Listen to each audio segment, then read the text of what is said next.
So I'll begin with climate change. It's real. It's not a hoax.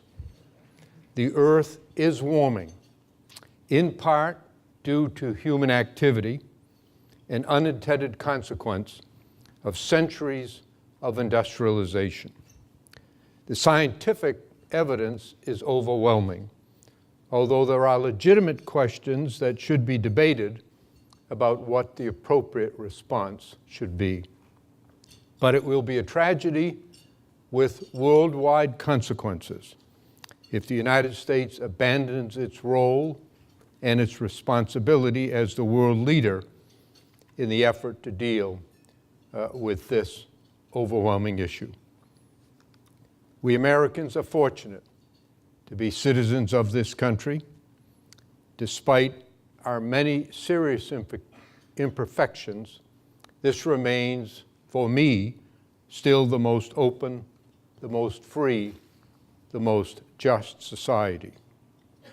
But many Americans are today fearful, anxious, and angry. On first impression, it seems contradictory, but it is in fact understandable, and it has occurred often in the past in times of transition in many, many countries.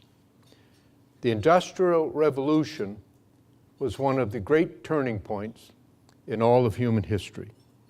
It began about 250 years ago in England as machines began to replace men in the production of goods.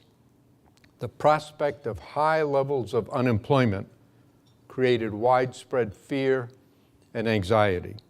There was unrest, there was violence, there was some exploitation, and much misery. But there also was a massive increase in productivity that created new jobs, new services, new goods, raising the standard of living for the entire society.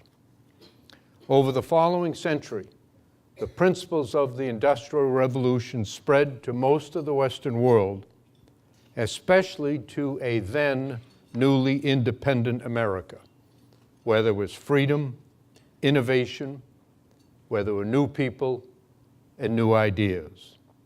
Today, we and the rest of the world are passing through a revolution in technology that I believe future historians will judge to be as significant as was the Industrial Revolution.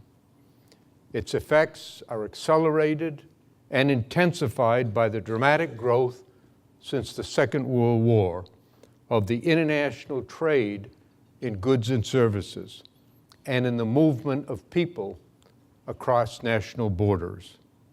One result has been the creation of wealth without precedent. But that wealth is not being distributed throughout the whole society, and the growth in our economy is uneven.